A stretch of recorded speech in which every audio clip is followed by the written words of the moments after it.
Assalamualaikum warahmatullahi wabarakatuh. Hai semua, pada kesempatan kali ini kita akan membahas sedikit terkait buku The History of Chemistry dari John Huston terkait tentang kimia organik.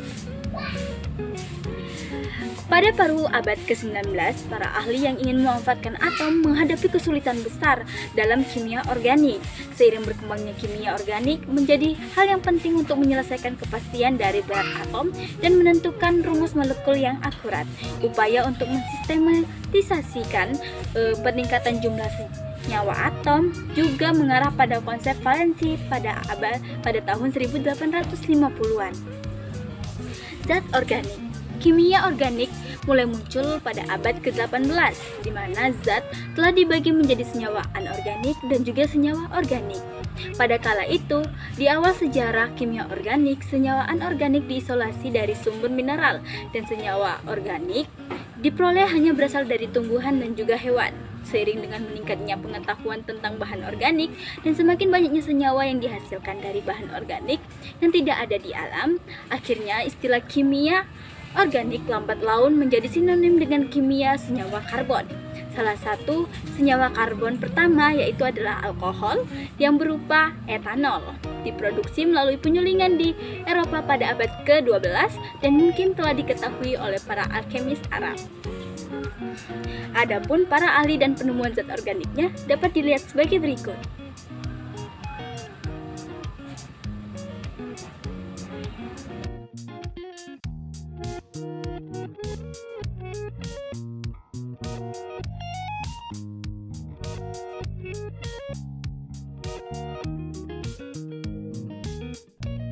Vitalisme.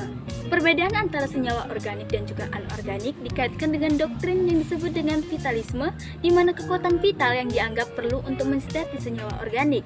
Pada tahun 1828, Wohler yang mensintesis senyawa organik urea dari senyawa anorganik amonium isocyanat menunjukkan bahwa suatu senyawa yang disintesis oleh sel hidup.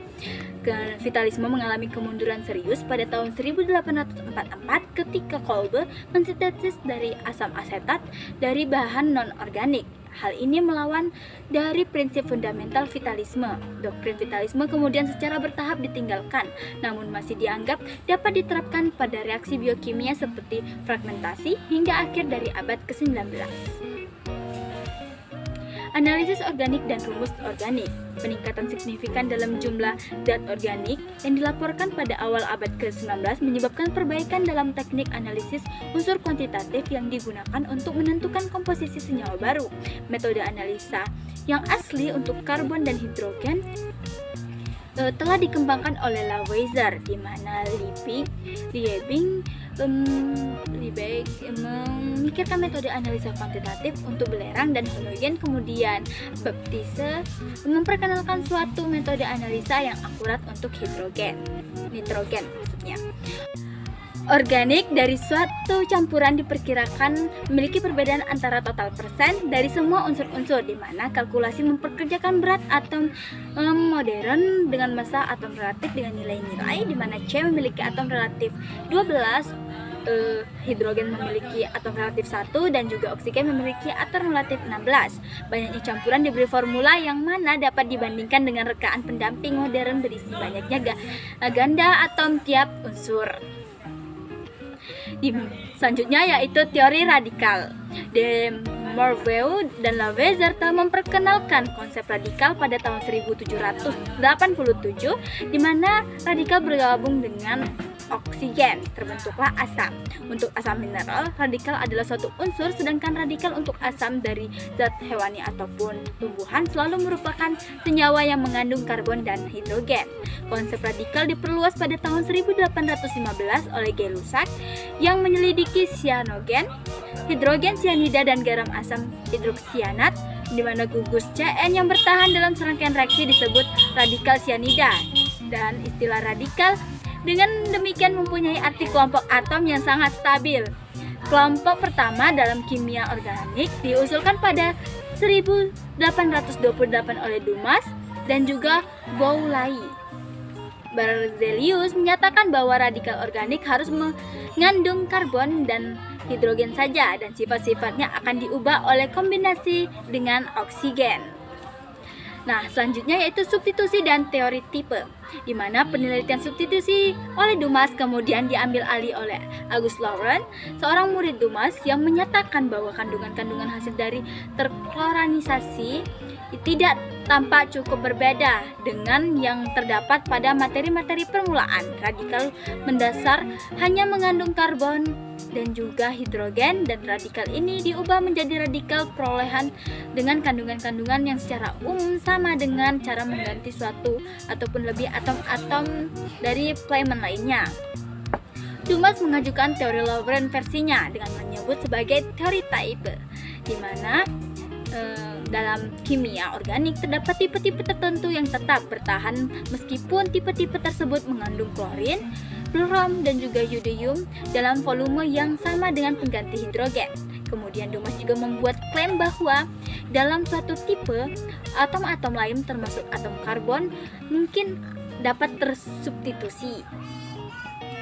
Dualisme dalam retreat, di mana Berzelius mempresentasikan trikloroasetat sebagai kombinasi radikal-radikal yang kemudian bergabung dengan air. Pada tahun 1839, Friedrich Gerhardt menyatakan bahwa reaksi-reaksi organik dapat dianggap sebagai pemisahan dan juga penggabungan residu-residu yang dianggap sama dengan radikal-radikal. Nah, rumus baru dari Gerhardt disebut sebagai rumus dua volume karena berat molekul senyawa yang mudah berubah sama dengan berat dua volume berat molekul yang dibandingkan dengan berat satu volume hidrogen. Di mana dikenal juga selanjutnya ada terkait tentang radikal bebas. Kemajuan dari teori radikal dimulai pada tahun 1818 sampai 1899 oleh Robert William Bunsen, memulai karyanya dengan cairan yang spontan, mudah terbakar, berbau dan kental yang disebut dengan kakodil, di mana Bunsen menemukan bahwa cyanida dapat terhidrolisis ke asam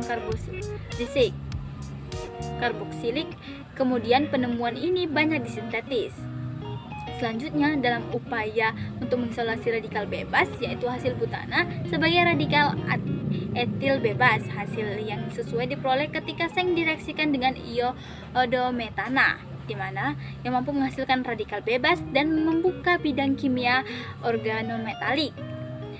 Fraclet mengusulkan bahwa atom memiliki kekuatan gabungan tertentu yang berdiri sendiri dari keaslian atom-atom di mana mereka tergabung, dan menyebutkan bukti-bukti seperti unsur nitrogen, fosfor, antimon, dan arsenik yang selalu terlihat bergabung dengan 3 atau 5 unsur lainnya. Teori tipe baru, di mana Fraclet terus mengembangkan teori kekuatan gabungannya ditampilkan dalam teori tipe baru. Wilson mengusulkan bahwa asam asetat dapat dianggap sebagai bagian dari tipe air dengan satu atom hidrogen digantikan oleh C2H5O.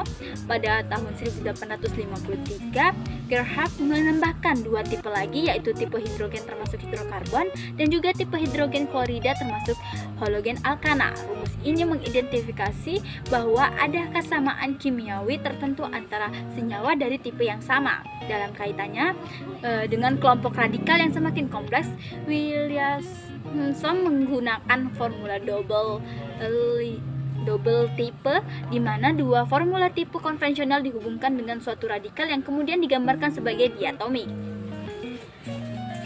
Melanjuti penemuan dari kimia organik, yaitu terkait tentang atom karbon tetravalen, di mana konsep atom karbon tetravalen ini dikenal oleh Friedrich August Cacquel, di mana teori dari atom tetravalen ini adalah jumlah kesatuan kimia unsur-unsur yang terikat pada satu atom karbon sama dengan 4. Nah, hal ini mengarahkan pada pandangan bahwa karbon bersifat tetratomik atau tetrabasa. Cacquel juga mengusulkan bahwa atom karbon dapat berpasangan bersama untuk membentuk rantai ketika suatu komponen dalam suatu reaksi di mana nomor atom dan karbon tidak berubah. Baiklah, itulah tadi penjelasan tentang kimia organik. Mohon maaf ada kesalahan, semoga bermanfaat. Wassalamualaikum warahmatullahi wabarakatuh.